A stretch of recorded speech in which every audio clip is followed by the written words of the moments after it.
মহারাজের এই একটি কথা শুনলে আপনার জীবন থেকে ভয় পাল্টে যাবে।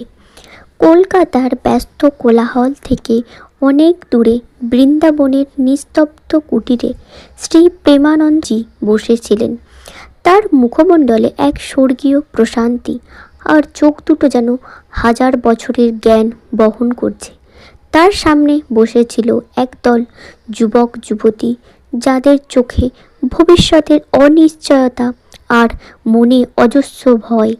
তাদের মধ্যে একজন ছিল আকাশ, যে সম্প্রতি একটি গুরুত্বপূর্ণ চাকরির ইন্টারভিউতে ব্যর্থ হয়ে মনমরা হয়ে বসেছিল। তার ভেতরটা কেবলই হাহাকার করছিল, আমি কি জীবনে কোনোদিন সফল হতে পারবো? আকাশের মনে এই ভয় বহুদিনের। ছোটবেলা থেকেই সে রেজাল্ট ভালো খারাপ হওয়ার ভয় পেত, এরপর কলেজে ভর্তির ভয়, আর এখন তো কর্মহীনতার ভয় তাকে কুড়ে কুড়ে খাচ্ছিল। সে ভাবছিল, তার জীবনের গল্প কি কেবলই ব্যর্থতার সমর্থক হয়ে থাকবে? তার বন্ধুদের সফলতা তাকে আরও বেশি ভীত করে তুলেছিল। সে যখন মহারাজের দিকে তাকালো, তার মনে হলো এই মহান সাধু হয়তো তার সব প্রশ্নের উত্তর দিতে। মহারাজ মৃদু হেসে তার দিকে তাকালেন। তিনি জানতেন, আকাশের মতো হাজারো যুবক আজ এই একই ভয়ের জালে আটকা পড়ে আছে। তিনি শান্ত কণ্ঠে বলতে শুরু করলেন, তোমরা ভয় পাও কেন? তোমরা কি জানো ভয়ের উৎস কোথায়? আকাশ মাথা নিচু করে রইল, অন্যরাও নীরব। মহারাজ নিজেই উত্তর দিলেন, ভয়ের প্রধান উৎস অনিশ্চয়তা। আমরা ভবিষ্যতে কি হব তা জানি না, তাই ভয় পাই। আমরা ভাবি, যদি যা চাই তা না পাই, যদি ব্যর্থ হই, যদি মানুষ নিন্দা করে, এই যদিগুলি আমাদের মনে ভয়ের বীজ রোপণ করে। তিনি আরও বললেন, তোমরা যে ভয় পাও তা কি আসলেই বাস্তব, নাকি তোমাদের মনের সৃষ্টি? তুমি যে চাকরি পাওনি, সেটা তোমার হয়তো জন্য ভালো হয়নি, হয়তো ভগবান তোমার জন্য অন্য কিছু আরও ভালো পরিকল্পনা করে রেখেছেন, কিন্তু তুমি সেই অনিশ্চয়তাকেই ভয় পাচ্ছ। আমি এই শরীর নই। এবার মহারাজ এমন একটি কথা বললেন, যা আকাশের জীবনের মোড় ঘুরিয়ে দিল। তিনি বললেন, ভয়ের মূল কারণ হলো আমরা নিজেদের এই নশ্বর শরীর মনে করি। কিন্তু তুমি কি শুধু এই শরীর? তুমি কি শুধুই তোমার চাকরি, তোমার পরিচয়, কি শুধুই তোমার ব্যাংক ব্যালেন্স? মহারাজ একটু থামলেন, তারপর গভীর কণ্ঠে বললেন, মনে রেখো, তুমি এই শরীর নও, তুমি এই মন নও, তুমি এই জাগতিক পরিচয় নয়। তুমি হলে আত্মা, পরমাত্মার অংশ। তোমার প্রকৃত সত্তা হলো আনন্দময় এবং অমর। এই একটি কথা যেন বজ্রের মতো আকাশের কানে বাজল। সে জীবনে বহুবার শুনেছে, সে আত্মা, সে অমর, কিন্তু তার গভীর অর্থ আজ পর্যন্ত সে উপলব্ধি করতে পারেনি। মহারাজের মুখে সে এই কথা শুনে তার কানে মনে হলো যেন তার মস্তিষ্কের ভেতরে কোনো একটি দরজা খুলে গেল। ভয়ের আসল চেহারা মহারাজ বোঝালেন, যখন তুমি নিজেকে শরীর মনে করে, তখন তুমি এর বিনাশের ভয় পাও। যখন তুমি নিজেকে কোনো চাকরি বা পদবি মনে করো, তখন সেই চাকরি হারানোর ভয় পাও।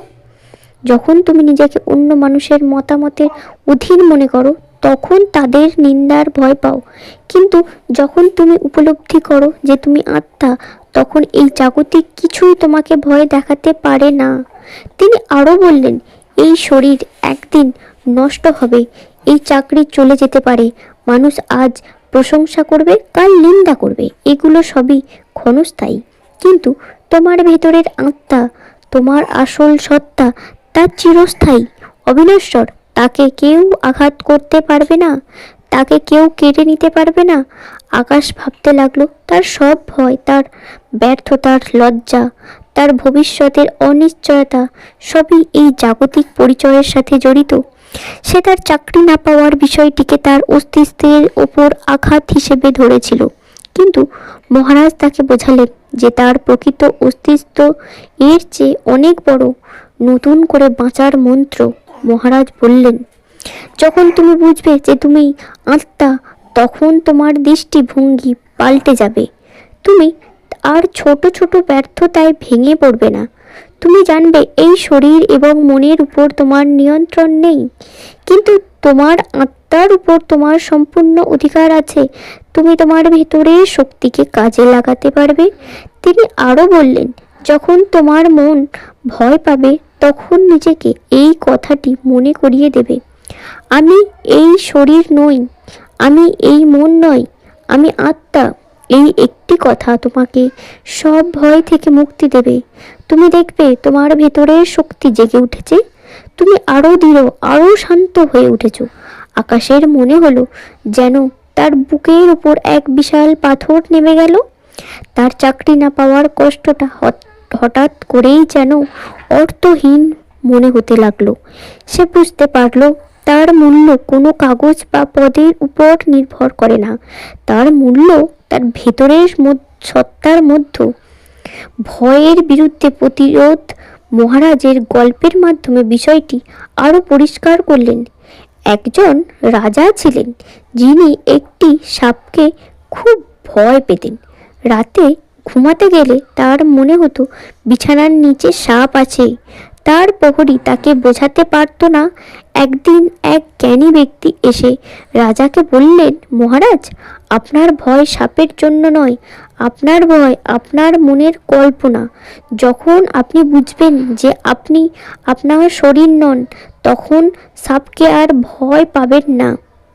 কারণ সাপ আপনার শরীরকে আঘাত করতে পারে, কিন্তু আপনার আত্মাকে নয়। রাজা এই কথাটা উপলব্ধি করার পর তার সব ভয় দূরে হয়ে গেল। মহারাজ বললেন, তেমনি এই জাগতিক জীবনে যা কিছুই ঘটে না কেন, তা তোমার শরীর বা মনের উপর, কিন্তু তোমার আত্মাকে স্পর্শ করতে পারে না। এই উপলব্ধিই তোমাকে নির্ভর করে তুলবে। আলোর দিশা। আকাশের চোখে এবার আর হতাশা ছিল না, ছিল এক নতুন আলো। সে বুঝল মহারাজের এই একটি কথা, তুমি এই শরীর নও, তুমি এই মন নও, তুমি আত্মা। তার জীবনের সব ভয় দূর করার জন্য যথেষ্ট। সে আর বেকারত্বের শিলমোহর নিয়ে বিচলিত নয়। তার আত্মবিশ্বাস ফিরে এসেছে। সে সিদ্ধান্ত নিল সে তার দক্ষতা বাড়াবে, নিজের প্রতি বিশ্বাস রাখবে এবং নিজের পথে এগিয়ে যাবে। কোনো ব্যর্থতা বা লোকের কথা তাকে আর আটকাতে পারবে না। মহারাজ তার কথা শেষ করলেন, ভয় হলো একটি ভ্রম। যখন তুমি তোমার প্রকৃত পরিচয় উপলব্ধি করো, তখন এই ভ্রম ভেঙে যায়। তাই যখনই কোনো ভয় তোমাকে গ্রাস করতে চাইবে, নিজেকে এই কথাটি মনে করিয়ে দাও, আমি আত্মা, আমি অমর, আমি নির্ভয়।